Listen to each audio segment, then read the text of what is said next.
No dia de ontem no canal Now tivemos um debate particularmente aceso entre Joana Mortágua e uma comentadora com que eu até simpatizo, chamada Aline, não me lembro agora do segundo nome, do apelido, peço desculpa, mas tiveram aqui um debate particularmente intenso, nomeadamente pelo facto de haver pessoas prejudicadas com o facto de não haver, transportes públicos e serviços mínimos, desde logo pessoas que queriam ir trabalhar, não têm cá dinheiro para Ubers ou sequer para andar a pagar os transportes literalmente, porque se vocês tiverem, eu por acaso só ando de metro, mas se vocês tiverem que apanhar um autocarro e um metro para ir e voltar, vocês se calhar largam perto de 10 euros. E portanto, é uma coisa que se calhar não é fácil, e a Joana Mortágua borrifa-se para isso e diz que as pessoas só se preocupam com os transportes públicos no dia de greve. Já lá vamos ouvir este embate que é interessante e vamos fazer uns comentários. Esta greve não foi entre trabalhadores explorados e patrões exploradores. Esta greve foi entre os sindicatos e o governo. Foi o que se passou. E não tem nada a ver com as questões do banco de horas e assim. Agora, relativamente, por exemplo, à questão dos transportes, que a Felicidade trouxe aqui, e bem. Das recompensas dos passageiros. Das recompensas. Sim, Joana, tu andas de todos os dias. Não, eu não tenho esse tipo de locações rotineiras. Não tens esse problema, sim, não é? Mas olha, mas eu tenho. E é um sacrifício enorme andar nos transportes públicos em Lisboa. Mas eu também disse sim, mas o que estás a dizer é que eu sou a favor do passe gratuito. Então, mas se és a favor do passe gratuito e se as pessoas já pagaram 40 euros pelo passe e ainda vão ter que pagar muito mais, alguns nem puderam, nem conseguiram fazer isso, não tiveram dinheiro para se deslocar, eles não deveriam ser ressarcidos. Pois, mas estão a ser prejudicados. Aí é que está. Podem ser prejudicados. Mas não podem, Joana, mas... E reparem, é uma coisa que eu acho interessante, que a maior adesão à greve foi do setor público. O setor público é literalmente o setor dos mais ineficientes do país. E eu não falo, aliás, não estou a atribuir culpas coletivas a seja quem for. O que eu estou a dizer é que os serviços do Estado são, efetivamente, além de mais caros, menos produtivos. Os incentivos não estão lá. E, portanto, eu já disse isto até sobre a Ministra da Saúde. Eu não me estou a dirigir às pessoas do Serviço Nacional de Saúde, enfermeiros, médicos, não me estou a dirigir às forças de segurança, não, estou a dizer que basicamente os serviços públicos são tendencialmente e aliás, genericamente menos produtivos e menos capazes de satisfazer necessidades, desde logo porque os incentivos corretos não estão lá. As empresas públicas, que geralmente acabam muitas delas, ou em determinadas circunstâncias, sejam empresas públicas, seja o Serviço Nacional de Saúde. O Serviço Nacional de Saúde, por exemplo, dá prejuízo. E o que é que dá prejuízo ou dá problemas? As coisas correm mal. O que é que acontece no ano a seguir? Enfia-se lá mais dinheiro. E, portanto, vocês acham que está lá o incentivo correto para que as coisas corram bem? Quando as coisas correm mal, chove dinheiro para o Serviço Nacional de Saúde. Ainda veio o António Filipe dizer, acho que ao Coutinho de Figueiredo, e dizia que havia este acordo neoliberal, e eu percebo o que é que ele quer dizer. Ele não está errado de todo. Com o acordo neoliberal, há determinados consensos que a democracia liberal reuniu em torno de si, e muitos deles são filosóficos dos quais eu discordo. Uma ideia igualitária, com a qual António Filipe concorda, mas ele fala dos consensos neoliberais. A questão é que o António Filipe, quando exige mais financiamento para o Serviço Nacional de Saúde, tem de compreender que o Serviço Nacional de Saúde teve um crescimento do investimento de 70% nos últimos anos. 70%! E, portanto, talvez seja possível extrapolar que o investimento não tem que dar obrigatoriamente resultados, porque é preciso que os incentivos corretos estejam lá, desde logo taxar-se o trabalho. Alguém acha que é normal num país, por exemplo, que o IRS seja progressivo? Então, caramba, eu trabalho, ganho mais e vou pagar mais de impostos. É com a taxa única de IRS. E o António Costa claramente não percebia essa ideia, é um analfabeto funcional, perdoem-me a expressão, mas o António Costa eu acho que debatia com o próprio Coutinho de Figueiredo enquanto o Coutinho era líder da Iniciativa Liberal. E o Coutinho, na altura, sugeriu-lhe essa coisa da taxa única de IRS. A taxa única de IRS cobra mais...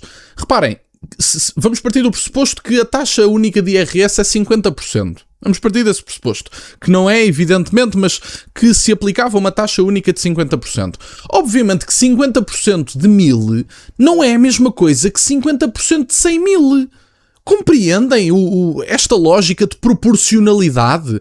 É que eu começo a ver que o termo e a questão da proporcionalidade é algo que poucas pessoas parecem alcançar à esquerda. A proporcionalidade da questão da criminalidade com a imigração, parece que proporcionalidade é um conceito demasiado difícil de perceber.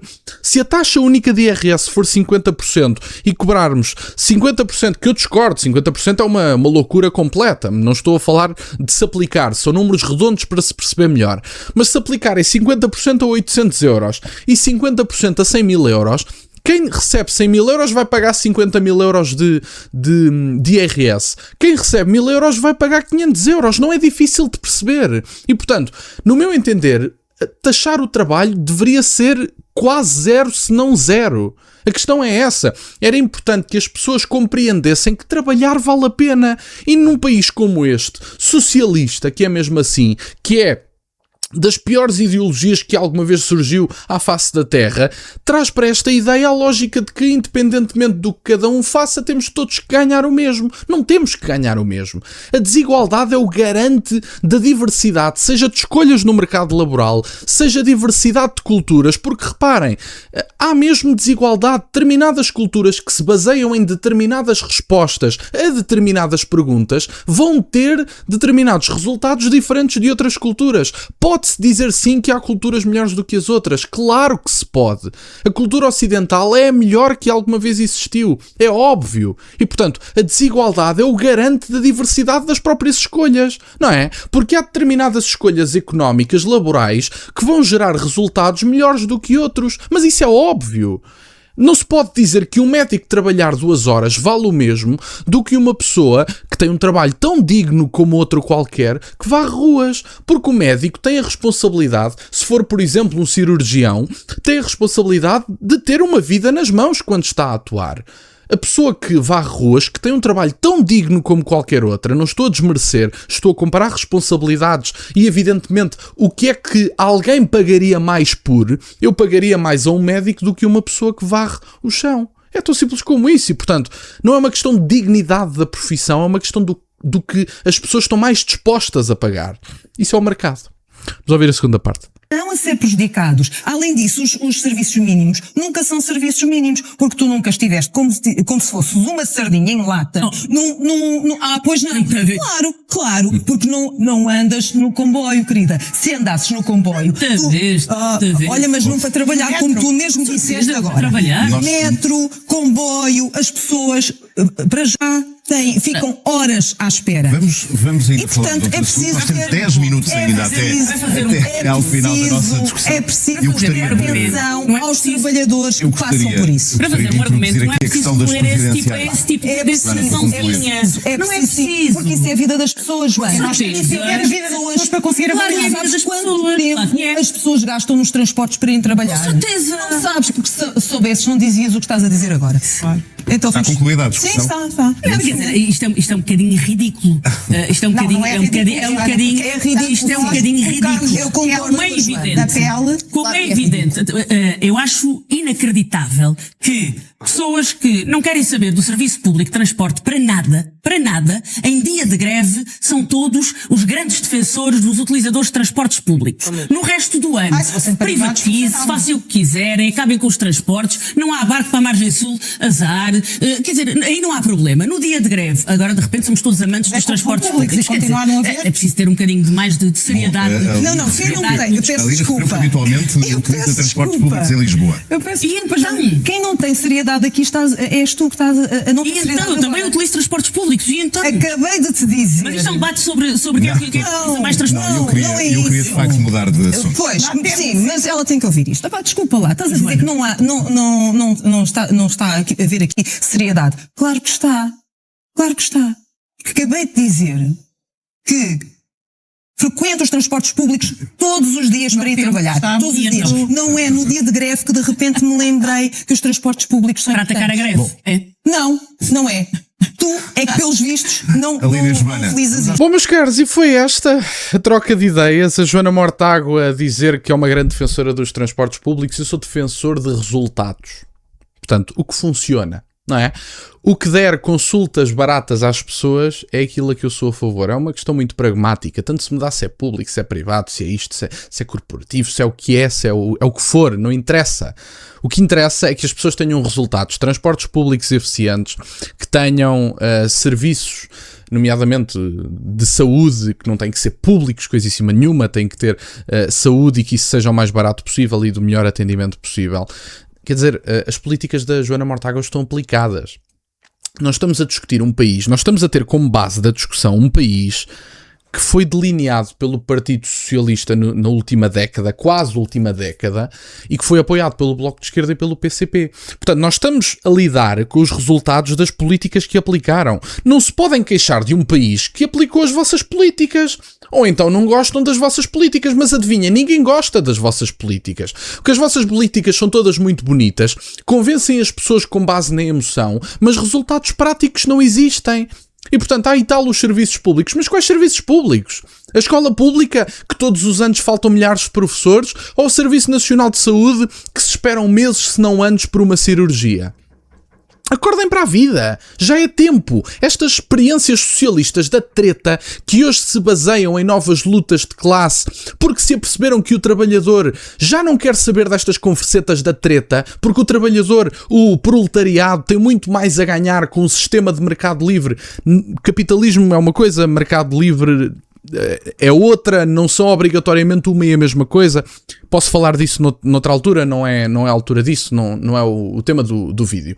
Mas o proletariado já se apercebeu que não tem nada a ganhar com esta gente. E, portanto, de um ponto de vista pragmático, as pessoas escolheram aquilo que lhes dá melhores condições de vida. E os serviços públicos e as conquistas de Abril são cacas que vos meteram na cabeça durante 50 anos, durante uma boa parte da vida da maior parte das pessoas que estão vivas em Portugal. E, portanto, insistem na ideia que já não dá, que insistem na ideia de que isto é uma questão de gestão, se colocarmos lá outra pessoa a coisa corre bem, é só metermos mais 3 mil milhões de euros na TAP e ela vai começar a dar lucro, é só metermos mais 70% de investimento no Serviço Nacional de Saúde e ele vai começar a funcionar. Acordem! Já é tempo, acordem para a vida. E, portanto, era um bocadinho isto que eu tinha para partilhar. Eu tendencialmente simpatizo com esta comentadora, Aline alguma coisa, falta-me o nome, não me recordo agora do nome, eu acho que é um nome difícil de pronunciar, não me recordo do nome, e portanto eu também ando de transportes públicos todos os dias, principalmente para a minha faculdade, ando geralmente 2 horas por dia de transportes públicos e portanto sei perfeitamente o que é, e sei perfeitamente o que é apanhar a linha do metro em Lisboa a partir das 4:30 da tarde, quer dizer, vão pessoas em latas de sardinha contra as portas do metro, sei perfeitamente o que é. E portanto talvez a Joana Mortágua não saiba. Era isto que eu tinha para partilhar no dia de hoje, fico-vos muito grato que estejam desse lado, peço-vos só que deixem o gosto neste vídeo e que subscrevam o canal, tem as minhas redes sociais, o MBA na descrição, por acaso de quererem fazer alguma doação, e nunca se esqueçam, meus caros, questionem tudo. Até à próxima.